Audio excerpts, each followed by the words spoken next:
दिल्ली सरकार के तमाम मंत्री पहुंचे हैं एलजी सचिवालय। सर, क्या प्रयोजन रहा?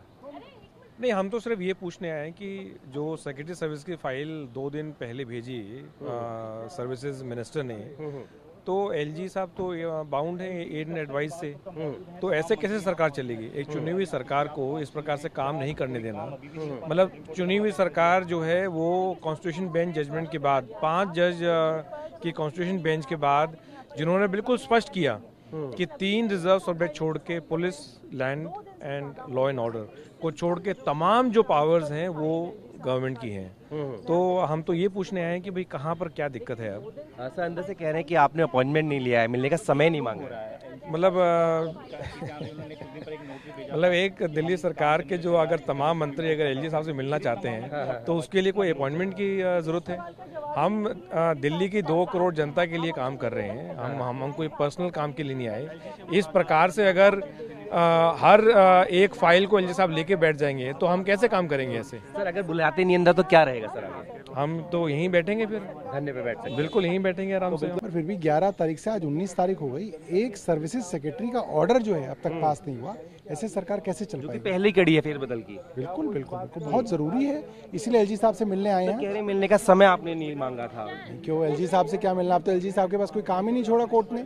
यही काम है उनके पास, थोड़ा बहुत एमएलए से मिले, थोड़ा बहुत मंत्रियों से मिले। सर, आपने भी कहा, सीएम ने भी कहा कोई ऑर्डिनेंस लाने की बात चल रही है, क्या है? ऐसा सुन रहे हैं कि कोई षड्यंत्र हो रहा है कि किसी तरीके से सुप्रीम कोर्ट की जजमेंट को ओवरटर्न कर दिया जाए। सर, मेरा आखिरी सवाल आपसे, अगर अंदर नहीं बुलाते हैं तो अगला कदम क्या रहने वाला? पूरा मंत्रिमंडल यहाँ पे क्यों नहीं बुलाएंगे? बुलाएंगे, क्यों नहीं बुलाते हैं तो सर नहीं बुलाएंगे तो यहीं बैठ जाएंगे। इस वक्त मौजूद है उपराज्यपाल सचिवालय के ठीक बाहर, और ये तस्वीर जो है बड़ी दुर्लभ देखने को मिलती है कि सारे जो मंत्री हैं वो एक साथ देखने को मिल जाए। गोपाल जी, क्या मांग रखने वाले हैं एलजी से मिलके? नहीं, एक ही बात हम लोग जानना चाहते हैं कि माननीय सुप्रीम कोर्ट के फैसले के बाद भी एलजी साहब उनके आदेश को क्यों नहीं मान रहे? जब ट्रांसफर पोस्टिंग का अधिकार चुनी हुई सरकार को दिया गया, सर्विसेज सेक्रेटरी का ट्रांसफर करके 2 दिन से फाइल उनके पास पड़ी हुई है। उलट यहाँ के ऑफिस से जो है अधिकारियों को धमकाया जा रहा है। साथ ही साथ जो है ये कहा जा रहा है कि मंडे तक ऑर्डिनेंस आ जाएगा, कोई चुनी हुई सरकार की बात मानने की जरूरत नहीं है। तो क्या फिर इस फाइल को इसलिए रोका गया है? तो ये क्योंकि ये सारे प्रश्न ऐसे हैं जिससे चीजें एक ठहर गई हैं। तो इसलिए इन चीजों को जो है वो समझने के लिए, बातचीत करने के लिए हम लोग यहाँ पहुंचे। बातचीत करने के लिए यहाँ पर आए हैं, और देखिए पूरा मंत्रिमंडल एक साथ दिख रहा है, और ऐसी जो तस्वीरें हैं बेहद कम देखने को मिलती है। कैलाश जी से मैं बात कर चुका हूँ, इमरान जी से एक बार बात करूँगा। इमरान जी, यहाँ तक पहुंचे हैं, क्या कहने वाले हैं? देखिए, हम तो उनसे यही कहना चाहते हैं कि रिक्वेस्ट करना चाहते हैं बल्कि कि कॉन्स्टिट्यूशनल बेंच ने अपना जो निर्णय सुनाया है उसका पालन करें, और दिल्ली की 2 करोड़ जनता ने जो अरविंद केजरीवाल गवर्नमेंट को चुना है तो और उसकी जो उम्मीदें हैं उसको ध्यान में रखते हुए दिल्ली की जनता के हित के लिए काम करें। अब क्या सुप्रीम कोर्ट के ऑर्डर्स को क्या मानेंगे नहीं एलजी साहब? ये तो बड़ी हैरानी की बात है। कॉन्स्टिट्यूशनल बेंच ने अपने ऑर्डर सुनाए तो उसको मानना चाहिए, और 2 दिन हो गए सौरभ जी ने फाइल भेजी है, उसको कर देनी चाहिए, क्योंकि सुप्रीम कोर्ट ने कॉन्स्टिट्यूशनल बेंच ने जो ऑर्डर सुनाए अपने, उसमें एक क्लियरली है कि एलजी साहब के पास पुलिस, लैंड और लॉ एंड ऑर्डर के अलावा जितने भी उन्हें काम करना है दिल्ली के लिए, वो कैबिनेट डिसीजन की एड एंड एडवाइस पे काम करना है।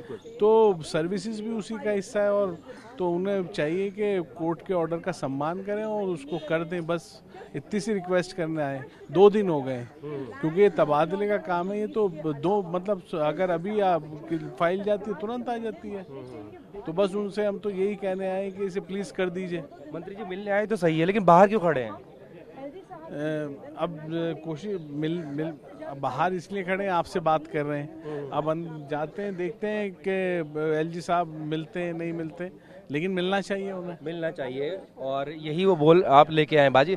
मेरे साथ में आतिशी जी और हैं। आतिशी जी, आप मिलने आए हैं लेकिन अभी तक दरवाजे पे खड़े हुए हैं, क्या बुला नहीं रहे? हम इंतजार कर रहे हैं। मैं उम्मीद करती हूँ कि दिल्ली का पूरा कैबिनेट अगर आया हुआ है तो एलजी साहब जल्द समय देंगे और हमें मिलने के लिए बुलाएंगे। ये बताइए कि एक मुख्यमंत्री ने भी कहा कोई ऑर्डिनेंस लाने की बात चल रही है, क्या है? थोड़ा माजरा बताएं, क्या है आपको शक व शुबा है? देखिए, हमारे दिल्ली सरकार के कई अफसरों को बार बार फ़ोन आ रहे हैं, एलजी हाउस से फ़ोन आ रहे हैं और उन्हें कहा जा रहा है कि चुनी हुई सरकार के काम ना माने, चुनी हुई सरकार के काम ना करें।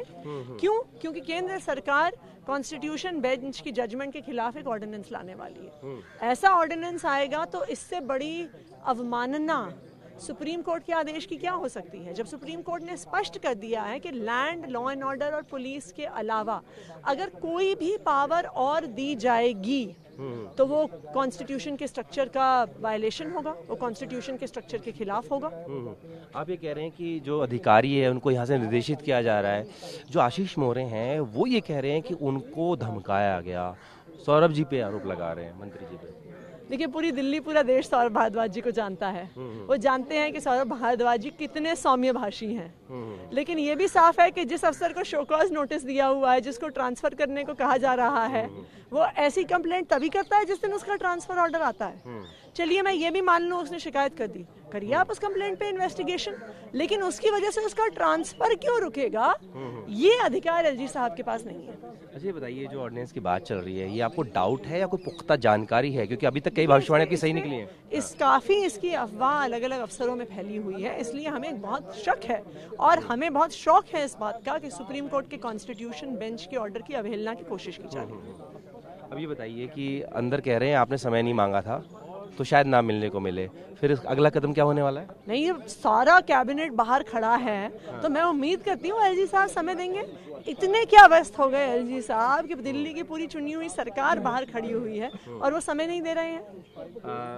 अगर नहीं मिलने के लिए बुलाया तो मैं उम्मीद करती हूँ बुलाएंगे। वो एलजी हैं दिल्ली के, हम दिल्ली का चुना हुआ कैबिनेट है, वो हमसे नहीं मिलेंगे तो किससे मिलेंगे? फर्ज कीजिए नहीं बुलाया तो अगला बुलाएंगे जरूर बुलाएंगे। देखिए, उम्मीद है इनको बुलाएंगे और इसी उम्मीद के साथ में तमाम जो मंत्रिमंडल है दिल्ली सरकार का वो एलजी के द्वारे पहुंचा है और यहाँ पर ये मांग की जा रही है कि दिल्ली के कामकाज रुके हुए हैं क्योंकि सर्विसेज जो है वो दिल्ली सरकार के हाथ में नहीं थी और बहुत सारे कामों के लिए कहा गया कि अधिकारी मनमाना कर रहे थे। ऐसे में यहाँ पर 8 जो 8 साल का एक कवायद थी दिल्ली सरकार की, वो उस पर फैसला आया 11 मई को।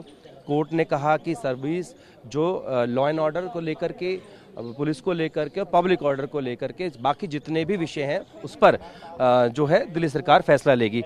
मैं आखिरी कमेंट आपसे लूँगा, आप हमसे बड़े सौम्य तरीके से मिलते हैं, आशीष मोरे बोल रहे हैं आपने उनको धमकाया।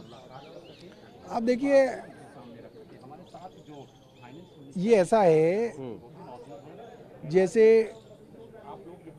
किसी के ऊपर आपने पैसे लेने का दावा किया कि इसके ऊपर मेरे पैसे बनते हैं और वो आदमी कह रहे कि साहब इसने मेरे को धमकाया ताकि अब मैं उससे पैसे ना लूं, तो हमने शो कॉज नोटिस दिया और वो फंस गए क्योंकि डॉक्यूमेंट्री प्रूफ उनके खिलाफ है।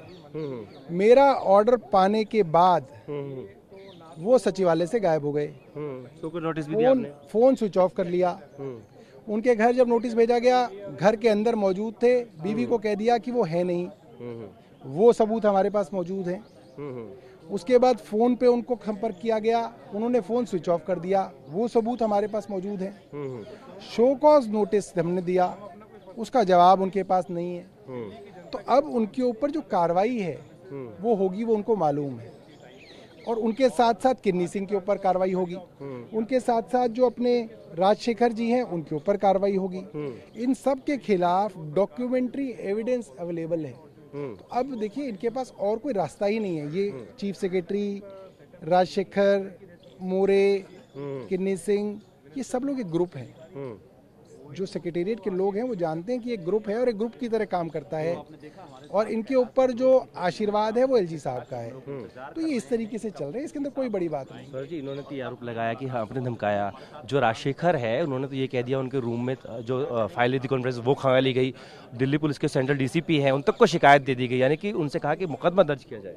करे ना, उसमें क्या है भाई, जो कुछ गलत हुआ है वो करिए ना, उसकी शिकायत करिए, उसका मुकदमा दर्ज कराइए, जो कानून में हो सकता करिए। मगर अगर इनको ये लगता है कि इन गीदड़ भभकियों से इनके ऊपर कार्रवाई नहीं होगी तो कार्रवाई तो होगी। कार्रवाई होगी। देखिए कार्रवाई होगी, और 11 मई को जब फैसला आया था उस वक्त मुख्यमंत्री ने भी एक प्रेस कॉन्फ्रेंस करके कहा था कि जिन भी अधिकारियों ने पब्लिक के काम रोके हैं उनको अपने कर्मों की सजा भुगतनी होगी। जल्दी बड़े प्रशासनिक फेरबदल होंगे। जब ये फेरबदल होने शुरू हुए तो उसकी जो फाइल है वो अभी तक उठकी हुई है, और उसी के बाद जो है तमाम जो मंत्रिमंडल है वो एलजी का जो सचिवालय है वहां पर पहुंचा है। और ऐसे में जो आरोप लगाए जा रहे हैं अधिकारियों द्वारा, उस पर जो मंत्री है उनका ये कहना है क्योंकि उन पर कार्रवाई की जा रही है इसलिए बेबुनियाद तरीके से उन पर आरोप जो है वो लगाए जा रहे हैं। अब देखिए लंबी टसल चली आ रही थी दिल्ली सरकार और एलजी के बीच। लग रहा था 11 मई को सब कुछ अब सही हो गया है, कोई टकराव नहीं रहेगा, लेकिन आज की मैं बात करूं 19 मई है। इस फैसले के 8 दिन बाद भी एक दूसरे के सामने जो है उसी सेम इश्यू को लेकर के हम सामने है, और जो मंत्रिमंडल है वो एलजी सचिवालय के बाहर बैठा हुआ है। अंदर आने की अभी तक इनको कोई परमिशन दी नहीं गई है। दूसरी तरफ से जो एलजी हाउस के सूत्र वे कहते हैं कि उनसे अपॉइंटमेंट नहीं ली गई थी, इसलिए उन्हें मिलने का समय नहीं दिया गया। लेकिन फिलहाल तमाम जो मंत्री हैं वो बाहर यहाँ पर बने हुए हैं। अपने वीडियो से होगी रंजन दास के साथ जितेंद्र भाटी में भारतवर्ष।